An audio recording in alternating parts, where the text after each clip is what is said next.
41, 42 장문을 문법을 분석을 먼저 해보겠습니다. 첫 번째 문장의 classifying 동명사 주어입니다. 동명사 주어는 단수 취급을 하죠. is입니다. something은 보호가 되면서 we do all the time에서 do의 목적으로 선행사가 되죠. 그리고 classify into B는 A를 B로 분류하다라고 해석하시면 됩니다. 그리고 두 번째 문장에서 it isn't hard to see why인데 it이 가주어고 to see가 진주어죠. 그래서 그 이유를 C는 understand의 뜻입니다. 그 이유를 이해하는 것은 어렵지 않다. 다음에 imagine이라는 단어가 동명사를 목적으로 가지고 올 수 있습니다. imagine 동명사. 그리고 trying to 부정사, 뭐뭐 하려고 노력하다. In a supermarket where인데 where는 관계부사로서 in a supermarket을 선행사로 받을 수가 있지요. 그래서 in which로 바꿔서도 됩니다. 그리고 관계부사 뒤에는 완전한 문장이 오죠. 그래서 수동태가 있는 문장은 완전한 문장으로 생각하라고 그랬죠. arrange는 타동사로 배열하다인데 was arranged, 배열되어져 있었다. in random order, 무작위로 on the shelves, 진열대에 이런 뜻입니다. 그리고 another 뒤에는 brand of cream cheese가 반복되기 때문에 생략을 했습니다. 다음 the task of finding에서 over가 전치사, finding은 동명사죠.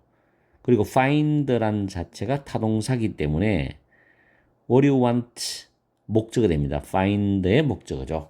그래서 여러분이 원하는 것을 찾는 그 일은 이 말입니다. 그 다음 if나 impossible은 이때 if는 even if의 양보 접속사의 뜻을 가진다. 불가능하지는 않을지라도 이런 뜻이죠.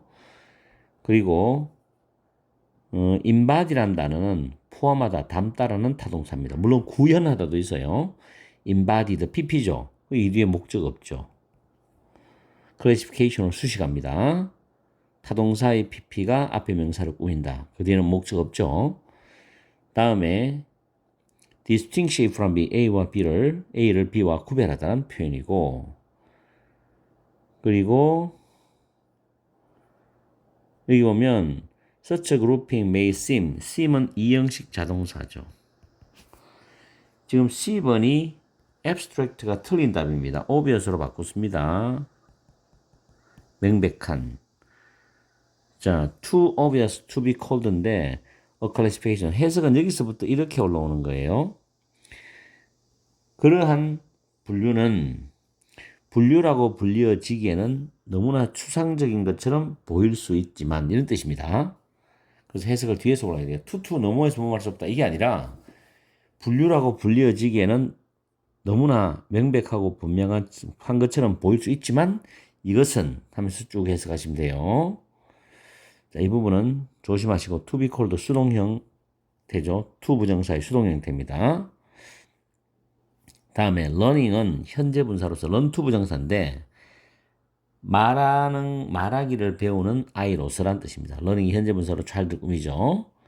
그리고 to learn은 뭐뭐 하기 위해서, 배우기 위해서입니다. 그리고 여기 보면 your parents가 주어, were trying to 부정사인데 teach가 사행식 동사예요. you가 간접 목적어죠. 그 다음 직접 목적어가 앞으로 나갔습니다. 분류로 여러분의 부모님이 여러분에게 가르치려고 노력하고 있었던 그 분류의 체계를 배우기 위해서 여러분은 열심히 노력을 해야 했다. 이런 뜻으로 해석하시면 돼요. 다음 get the hangover는 무엇을 이해하다라고 그냥 외워버렸어요. 편하게. 그리고 여기서 이시 가리키는 거는 앞에 넣는 분류체계입니다. 분류체계. 그렇죠? 이걸 가리킨다고 보시면 되고, 그 다음에 like는 전치사로서 calling은 동명사인데 call은 오형식 동사로 쓰였습니다. 득해시 목적어, 어독이 목적격 보호입니다. 그 다음 가정법 문장이 나왔는데 if 주어 had 플러스 pp죠. 그리고 would 플러스 동사 원형입니다. 그죠? would 플러스 동사 원형. 그 다음에 밑에 would be도 would 플러스 동사 원형이죠. 그렇게 보시면 되고, 그리고 like란 단어는 전치사, the unorganized supermarket, 정돈되지 않은 슈퍼마켓처럼 보일 것이다. 그렇게 해석하시면 되죠. 그 다음에 infant for whom 전치사 플러스 관계대명사 whom이죠. 이때 whom의 선행사가 infant입니다. 물론 전치사 플러스 관계대명사 뒤에는 완전한 문장 구조가 옵니다. 그래서 every object is new and unfamiliar. 이형식 문장 구조죠. 모든 물건이 새롭고 낯선 유아의 처지에 있을 것이다. 이렇게 해석하시면 되고 in ing입니다. in ing는 밑에 적혀 있듯이 동사함에 있어서 동사할 때라고 해석합니다. 그리고 마지막 줄에 the structure, 구조죠. 이게 선행사입니다. 대시 주격 관계대명사고 lie에서 어디 있다죠. 물론 이거는 consist로 바꿔서도 됩니다. 그렇죠? 자, 이렇게 해서 장문, 길지만 문법을 우리가 한번 잘 살펴보고 분석을 해봤습니다. 그 다음에 이 문장을 해석을 통해서 내용 정리하고 제목 문제하고 낱말 문제인데 그 원인을 따져야 되겠죠. 왜 답이 이건지를 우리가 잘 찾아줘야 되겠어요. 해석하러 넘어갑시다. 해석을 들어가겠습니다. 첫 번째 문장에서 things는 사물이죠. 사물들을 함께 묶어서 그룹으로 분류하는 것은 우리가 항상 하는 어떤 것이랍니다. 그리고 그 이유를 이해하는 것은 힘들지 않다, 어렵지 않다는 거죠.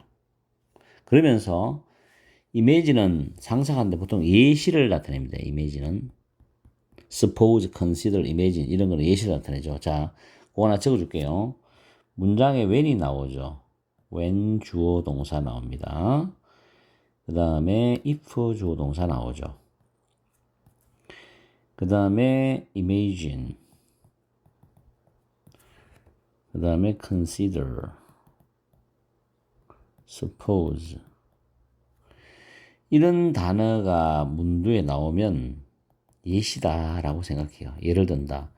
물론 이 앞에는 for example을 이 앞에 써주기도 해요. 가끔 for instance. 근데 이걸 없이도 뒤에 when 주어 동사, if 주어 동사, imagine, consider, suppose로 출발하면은 예를 드는구나. 다시 말해서 예시는 뭐다? 구체적인 진술이다. 이 예를 드는 거 앞에는 추상적, 상징적, 함축적인 내용이 나와 있어요. 그 다음 반드시 예를 들어서 구체적으로 독자들한테 이야기를 해줘야 됩니다. 그렇게 보시면 돼요. 이미지는 상상해봐라. trying to shop. 쇼핑하려고 하는 것을 상상해봐라. 슈퍼마켓에 쓰는데 그 슈퍼마켓이 where이잖아요. 음식이 on the shelves, 진열대에 in random order, 무작위로 was arranged, 배열되어져 있는 슈퍼마켓에서 쇼핑하려고 한다고 상상을 해봐라 이 말이죠. 그러면서 무작위적으로 배열되어 있는 이야기를 쭉 적어놨습니다. 이런 거는 흘려버리세요. 그 다음에 여기로 내려옵니다. The task of finding what you want. 여러분이 원하는 것을 찾는 그 일은 주어져. would be time consuming. 시간이 많이 걸릴 것이고 extremely difficult. 대단히 어렵다는 거죠. if not impossible. 불가능한 것은 아닐지라도 체계적으로 정돈되어 있지 않기 때문에 찾는 데 시간이 많이 걸리고 힘들죠. 근데 시간이 오래 걸려서 그렇지 찾기는 찾을 수 있잖아. 그래서 불가능하지는 않을지라도란 말이 붙어 있습니다.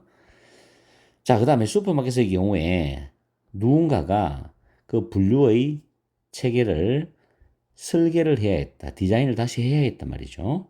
왜냐하면 너무나 순서 없이 배열되어 있기 때문에. 그러나 there is also ready-made system of classification embodied in our language입니다.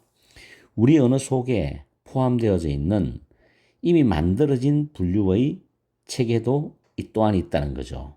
여기서 버티를 잘 보십시오.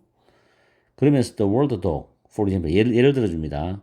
예를 들어서 개라는 단어는 groups together a certain class of animals죠.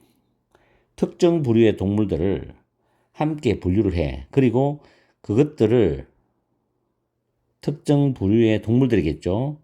이것들을 다른 동물들과 구별합니다.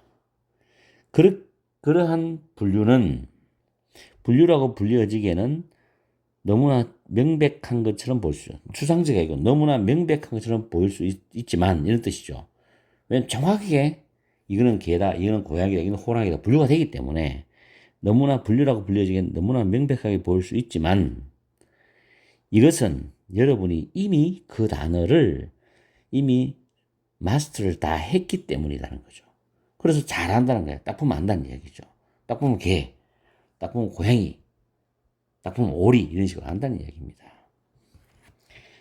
As a child learning to speak입니다. 말을 하는 것을 배우는 아이로서 여러분은 열심히 노력을 해야 했다. 뭐 하려고? 여러분의 부모님이 여러분에게 가르치려고 애를 쓰고 있었던 분류의 체계를 배우기 위해 가지고 열심히 노력을 해야 했단 말이죠. Before you got the hang of it이죠. 여러분이 그 분류의 체계를 이해하기 전에 여러분은 아마도 실수를 저질렀을 거야. 뭐처럼 고양이를 개라고 부르는 것처럼 실수를 저지를 거라고. 왜냐하면 분류의 체계가 머리에 정확하게 안착이 안 되기 때문에. 그죠? If you hadn't learned to speak. 만약 여러분이 말하는 것을 배우지 않았다면 the whole world, 전 세상, 온 세상이 would seem like the unorganized supermarket, 정돈되지 않은 슈퍼마켓처럼 보일 것이다. You would be in the position of an infant. 여러분은 유아의 위치에 있을 것이다. For whom? 그 유아에게는 모든 object, 물건들이 새롭고 낯선 그런 유아의 위치에 있게 될 것이다. 왜냐하면 유아는 아직까지 언어가 정확하게 마스터된 게 많지 않기 때문에 모든 물건이 낯설고 익숙하지 않고 새롭다는 거죠. 그런 위치에 있게 된다는 거죠. 자, 정돈되지 않은 슈퍼마켓 가면은 손님이 마치 유아 같은 상태에 있다. In learning the principles of classification, therefore, 그러므로 결론 나오죠. 그러므로 분류의 원리를 배우는 데 있어서 우리는 will be learning, 배우고 있는 것이다. 배우고 있을 것이다. 뭐에 대해서? 우리 언어의 core, 핵심에 있는 구조에 대해서 배우고 있을 것이다. 우리 언어의 핵심에 있는 구조죠. 자, 문제 내려가 봅시다. 제목은 1번에 판매와 언어 학습에 있어서의 전략의 유사성. 장난칩니까? 1번 아니죠. 뭐 물건 팔고 이런 거 아니잖아요. 슈퍼마켓 나왔다고 뭐 세일즈 나오고 상상력이 너무 지나치죠. 두 번째, 분류. 이거의 키워드 핵심입니다. 분류. 언어의 내재적 특징이죠. 마지막 문장이 뭐라 그랬어요? 우리의 언어의 핵심에 있는 구조를 했어요. 핵심에 있는 언어의 내재적인 특징이 분류단 말이에요. 아시죠? 왜냐하면 분류의 원리를 배우는 데 있어서란 말이 나오기 때문에. 그래서 정답은 2번입니다. 형광펜 칠하는 부분을 잘 연결하면 2번이 답인 것을 확실히 여러분은 알게 될 겁니다. 그 다음 explore, 탐구하다, 탐험하다죠. linguistic issue, 언어적인 이슈. 분류, categorization, 이건 항목으로 분류하는 거잖아요. 항목으로 분류하는 것을 통하여 언어적인 이슈를 탐구하는 거. 아니죠. 언어적 이슈 탐구 자체가 없잖아요, 이게. 다음 ready-made, 이미 만들어진 분류 시스템이 정말로 더 좋으냐? 그런 말도 없습니다. Dilemmas of using classification in language education, 언어 교육에 있어서의 분류를 이용하는 딜레마도 없습니다. 참 보기를 열심히 잘 만들려고 노력하셨는데 2번이 정답이 됩니다. 물론 이걸 출제한 분은 교수겠죠.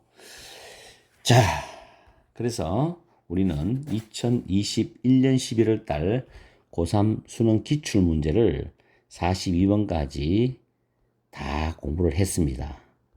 영상으로 다 남겨놨기 때문에 올해 구평이나 수능을 준비하시는 고3이나 또는 N수생 여러분은 기출문제를 정확하게 분석을 해보세요.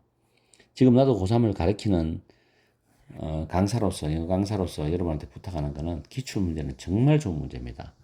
기출문제를 해석을 정확하게 거기에 나온 단어를 다 외우고 그 내용과 의미 정보를 잘 뜯어보면 수능이 보입니다. 아시겠어요? 기타 여러 가지 잡스러운 문제 풀지 마시고 EBS하고 기출문제 정도만 건드려도 1등급 충분히 나옵니다.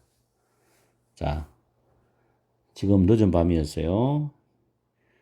푹 주무시고 내일부터 복습 잘해서 수능 기출문제 여러분 걸로 완전히 머릿속에 다 넣어서 소화시키세요. 자, 굿바이.